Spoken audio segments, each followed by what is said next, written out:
Bueno, muchísimas gracias. Abraham parece que se portó mejor que bíblicamente, y Nelly fue realmente una voz que, como dice Diana, ¿quién le puede decir que no a Nelly? ¿Quién? A ver, ¿quién? Y de modo que era llegando el verano, ¿no? Y yo lo único que le dije es ¿para cuándo? Y ella además nos dio la buena noticia de que podía ser un buen refrito de ideas refritadas, y así fue en lo mío, porque en realidad debo decir que dados los vicios que uno ha adquirido historiografiando, obviamente me seguía asignando ese papel, y tenía unas ciertas escrituras por ocasión de algunas participaciones que había tenido de manera más reciente en Costa Rica, sobre todo, donde se estaban cumpliendo los casi 60 años del voto, y entonces había tenido que hacer un examen de la situación argentina a lo largo de los tiempos, así que fue para mí bastante fácil, porque había dos papelitos que ya estaban escritos, entonces los junté y salió este engendro que ustedes verán. La verdad es que lo que ha dicho Diana es maravilloso, porque justamente con Diana y con Nelly espacialmente estuvimos reunidas un día, sofocante, discutiendo arduamente maternidad subrogada. Y yo no tengo nada que ver con el Espíritu Santo, ni franciscano, ni antes ni después, y siempre manifesté lo que después escribí, que está por allí, que es mi oposición a la maternidad subrogada, porque es una vuelta de tuerca sobre lo alienígeno femenino. Entonces, en nombre de una ética feminista, me opongo a que nadie alquile su vientre como si se tratara, ustedes saben que se puede asomar, creo que lo que más me impactó fue asomarme a los books de la India, donde se puede encontrar un vientre por ocasión. Prácticamente hay una competencia ardua entre cuál es más barato y dónde se trata mejor a las subrogantes, y se las alimenta como si fuera, sé que esta metáfora es horrible, un foie gras, pero es más o menos así. Entonces, pero esa fue una amarillísima discusión que en realidad debería originar por ahí un trabajo. Nelly, maravillosa, me calmaba y me decía, bueno, pero esto así, así, y además hasta fuimos a la Cámara de Diputados, una vez que María Luisa nos invitó, y en fin, y un día Nelly me llama y me dice, quédate tranquila porque no está más. En realidad las fórmulas tecnomediadas son una de las fórmulas a las que por un lado debemos obviamente aceptar. Tenemos una ley de fertilidad asistida que es notable en la Argentina. En América Latina hay un problema y un vacío legal tremendo, inclusive en sociedades que han estado debatiendo fuertemente el asunto, como es el caso justamente de Costa Rica, donde todo parece más avanzado, y sin embargo están con este dilema. Y para mí esta es una de las leyes justamente que garantiza mayor democracia. Hemos democratizado una cuestión que era absolutamente de orden privado, y donde las gentes, además no es fácil, ¿no? Toda la fertilidad asistida es difícil, inclusive para las propias protagonistas, dadas las técnicas, algunas muy cruentas, que además significaban pagar los disparates que ustedes saben que se han tenido que pagar por algunos tratamientos en este país. Pero yo me fui completamente de lo que en realidad era mi papelito allí, y solamente repetir lo que seguramente saben, cómo esta Argentina moderna ingresa también con un tópico de modernidad como es el feminismo. El feminismo es su toque de modernidad también. Y a principios de siglo, efectivamente había una gran sintonía entre un modelo progresista mental, político, ideológico, el Partido Socialista, y la identidad feminista, al punto de que, para contrariarlos muchas veces, se decía feminista lo mismo que socialista. Era así, una verdadera, casi inescindible asociación. Y esa es una marca muy fuerte, porque este feminismo inaugural tiene la impronta socialista o libre pensadora, en cuya resolución, en todo caso, estamos absolutamente afinadas, porque las socialistas también eran librepensadoras. Entonces, si no adherían al socialismo, caso de María Vela Ramírez, por ejemplo, la propia Julieta Lanteri, que mantuvo muy buenos vínculos con los socialistas, varones y mujeres.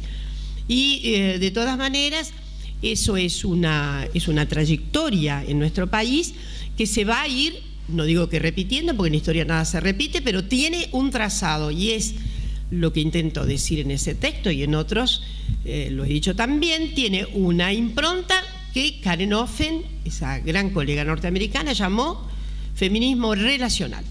Esto es un feminismo que desborda la mismidad de la identidad femenina. Es un feminismo que está pronto para atender las circunstancias del sujetamiento más allá de las mujeres. Es un feminismo que siempre estuvo adherido a un principio, diría, redistributivo o más equilibrado o más justo socialmente. Inclusive podríamos decir que algunas católicas allá en el inicio, más allá de su catolicismo, algunas tenían la cabeza un poco más avispada, eran un poco feministas y católicas sociales. Esto es difícil encontrar un remedo feminista que esté patéticamente asociado a una canónica, digo patética y digo canónica, situación individual. Esto es uno de nuestros grandes legados. Y así, obviamente, nuestro feminismo cumple una etapa muy importante en los años 20. Hay una gran insurgencia con movimientos vastos femeninos que van justamente a dar dos consecuencias. La reforma en 1926 del Código Civil, la primera gran reforma, una reforma que obviamente no llegó sino a completarse en el año 68 con evidentemente las características que ha tenido la autonomía económica femenina, por así decirlo, y luego, digo, esos feminismos dieron lugar al cuadro situacional de 1932, en que ha habido una habilitación. Ya había varios proyectos de reforma, los socialistas siempre mantuvieron a plenitud la idea de resolver la cuestión del sufragio femenino, y grandes líderes como Alicia Moró, por supuesto, no hace casi falta nombrarla, pero es fundamental en esta saga. Las feministas más volcadas a la cuestión del sufragio son obviamente Alicia Moró, Julieta Lanteri y Elvira Rawson de Deleviane, porque tenían grupos propios, no porque no hubiera otras, pero eran consolidadoras de núcleos muy importantes. Alicia, por ejemplo, no le bastó el Partido Socialista, hizo su propia saga, engendró un grupo específico para apoyar el sufragio. Es cierto que Alicia siempre tuvo problemas con el partido. Alicia fue reconocida a regañadientes. Y me ha dicho Elena Chalidi, que lo sabe seguramente, de buena memoria, yo tenía una gran una gran parte de mi familia, mi tía Leonilda, que fue una gran luchadora socialista. Ella no me lo contó porque no me lo hubiera respondido así, y además yo era chica cuando ella murió, pero la pude tratar mucho. Elena me ha contado que cuando Juan B. Justo, ese gran, extraordinaria figura del socialismo argentino, anunció su casamiento con Alicia Moró, dijeron varios, con esa mujer. Bueno, así fue. Y era una figura que por otra parte había tenido un vínculo sentimental con Enrique del Valle y Berrucea, era público y notorio. Enrique estaba casado, bueno, también figuras extraordinarias en la vida pública e inclusive fragorosos combatientes por los derechos de las mujeres pueden tener algunas limitaciones. Lo cierto es que Enrique murió dramáticamente, y dramáticamente digo porque seguramente fue por un cáncer en faringe o en un momento también dramático, cuando ustedes saben que la Cámara vota el desafuero de Enrique para aplicar la ley de defensa social, nada menos, y muere ahí. Pero Alicia entonces ahí en los 21, 22 se casa con Juan Vegeto. Nunca sabremos bien cuándo fue esa fecha. Les puedo asegurar que me he debatido con archivos, con fuentes, y es un misterio. Y una vez dijimos con Asunción Labrín, para nosotras que nunca se casaron. A pesar de que también Elena me contó que se dijo lo siguiente: nos vamos a Montevideo a casar. Pero yo he aquí que he trabajado los registros civiles de las 6 principales secciones de Montevideo. Y tengo 1000 parejas matrimoniadas del presidente de Argentina. Su nombre no lo voy a decir porque además como historiadora he jurado que jamás divulgaré esas cuestiones. Y lo digo en serio. Y no la encontré. Por supuesto que tal vez si lo hubiera encontrado me la callaría, pero no las he encontrado y estaban ahí seguramente en el centro de Montevideo, porque el otro es más raro, ahí se concentra la hotelería, etcétera, etcétera. Bien, tenemos entonces en 1932 una situación notable, voto favorable de la Cámara de Diputados a 2 cuestiones: al sufragio femenino y al divorcio vincular. Pero nunca perdieron el estado parlamentario en el Senado, a pesar de que Alfredo Palacio fue un fervoroso buscador del tratamiento de la ley. Y así llegamos al interreño de los años 30, que es un interreño muy particular. Yo he sostenido la conjetura, la hipótesis, que son unos años en que el feminismo no es que retroceda en la cuestión del derecho al sufragio, pero sí lo que ocurre es que está todo el feminismo articulado con nociones progresistas, antitotalitarias, contra cualquier esquema reaccionario de pensamiento, está completamente focalizado en resistir el totalitarismo que avanza en el mundo. La lucha antifascista lleva a nuestras mujeres feministas a volcar su ayuda para, inclusive, la recepción de los refugiados españoles. Y entonces hay una conmovedora saga de Berrondo, de María Luisa Berrondo, que todavía le debemos una tesis doctoral. Yo ya estoy muy vieja y no voy a incursionar en la tesis porque estamos muy graduadas ya, pero siempre he dicho, María Luisa, es excepcional la lucha contra el fascismo, contra la Guerra Civil Española, por supuesto, su devoción a la causa de la republicana, y que efectivamente termina, como ustedes ya saben, y organizó María Luisa, además de, fuera de ella existía la famosa, el famoso, no es el Frente de la Victoria, pero es exacto, la Junta de la Victoria, muchas gracias Nelly, que se extendió por todo el país y que tenía muchísimas feministas. Bien, después nos precipitamos, tenemos el año 47, el sufragio femenino, que provino, desde luego, todos los partidos que confrontaron. En el 46 habían prometido el sufragio, casi todos, hasta donde se sabe. Y luego, bueno, la idea de que podría venir un decreto, que fue muy resistida por las socialistas, pero no era así, no tenemos tampoco evidencia de que Perón sacara esto por decreto, además todo el mundo estaba de acuerdo. Evita pide estar presente, vuelve de Europa y pide estar presente en las sesiones que llevan a la consagración en septiembre de 1947.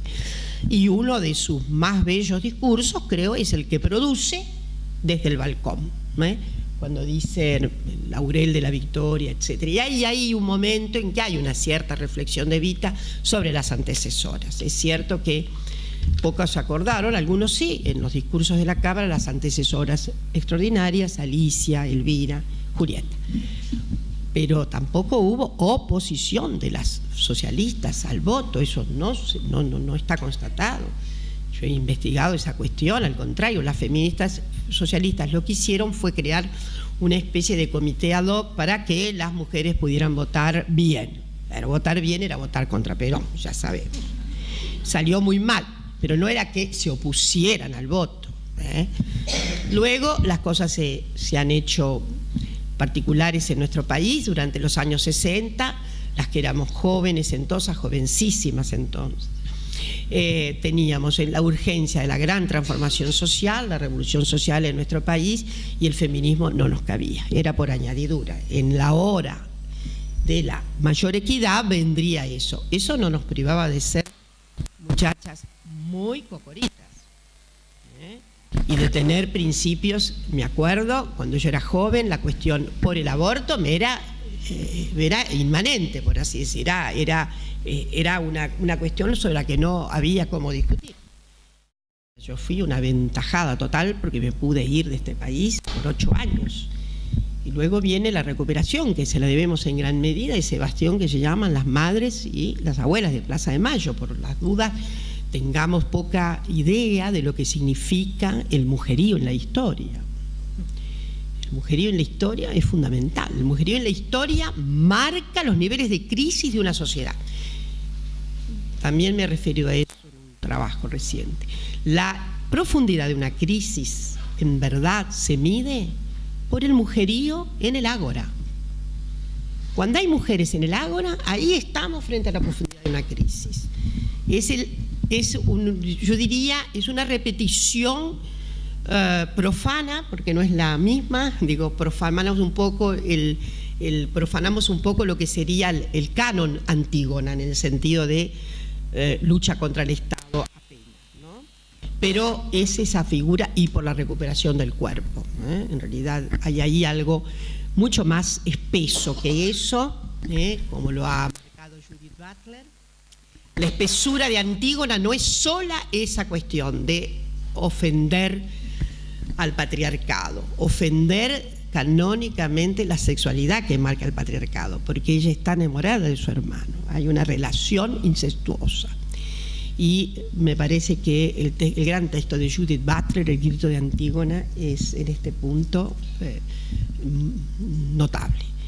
Bueno, finalmente llegamos a los feminismos contemporáneos, los de nuestros días. Nuestros feminismos además se privaron de algunas escenas que fueron muy conmovedoras para los feminismos latinoamericanos. En los años 80, 90, la discusión sobre los recursos, sí, una cierta, yo diría, absorción de los liderazgos femeninos de América Latina en orden a disposiciones o organismos internacionales y demás, etcétera, cosa que yo jamás he tenido siquiera la pequeña estatura de criticar, porque ha habido figuras notables de América Latina trabajando en organismos internacionales. Eso llevó a la famosa cuestión de las que eran orgánicas, las que eran inorgánicas, las institucionales, las no institucionales. La verdad que nuestros feminismos no tuvieron mucho que ver con esas luchas, felizmente. Podemos tener otros ataques, pero no ese. Yo creo que una de las cuestiones que sí ha ocurrido de manera muy fuerte es, por un lado, que el feminismo, a través de los estudios específicos, etcétera, etcétera, los análisis de género, llegó del suburbio al centro, a la academia. Porque hubo agencia feminista en este país, se pudo llegar a la academia. Los feminismos en este país han conseguido todas las leyes notables que tenemos desde la reapertura democrática. Ha sido la agencia de las feministas. Ha habido la reforma del 94, incluyó lo que incluyó porque había feministas constituyentes. En todos los lugares donde ha habido feministas ha habido cambios, y evidentemente la ley de cupo, que fue tan criticada acerca de si resolvía los problemas del feminismo, la verdad es que la consagración de leyes, las que ha marcado Diana especialmente, se han obtenido por la mayor presencia de mujeres en los dos lugares, en diputados y en senadores. Me dirán por qué. Bueno, hay unas sensibilidades diferentes, hay unos modos diferentes de ver, ningún esencialismo, nada de eso, y entonces esos ayornamientos llegan. Es cierto que lo hemos conseguido también por las nuevas sensibilidades, y las nuevas sensibilidades de los varones. ¿Por qué proceden como nuevas sensibilidades? Porque ha habido agencia feminista. A ver. Entonces, todo nuestro agradecimiento a las agencias feministas prácticas. Y por último, decirles que hay algo que ha ocurrido. Además de la gran reforma legal que tenemos, nuestro país es probablemente en América Latina el que más reforma legal tiene. Además, tenemos la ventaja de que por encima de la Constitución están las convenciones. Tenemos esa ventaja notable. Finalmente, decirles que el feminismo, por suerte, se ha derramado. Graciela de Marco mostró muy bien que tenemos feminismos populares. Creo que lo que se agotó cuando nos preguntan si hay posfeminismo, yo digo el feminismo goza de buena salud, transformado. Está muy transformado. Hay mujeres que todavía no se animan a decir que son feministas, pero eso no nos importa en cuanto tengan idea de su sometimiento. Si tienen idea de cuánto están sometidas, ahí brilla alto el depósito fundamental, el gran reservorio histórico de la saga feminista. Y decirles que la verdad es que lo que ha procedido fuertemente es un derrame del feminismo que ha salido de las capillas, si ustedes quieren, para grupos más amplios. Y eso es el gran triunfo del feminismo. Muchísimas gracias.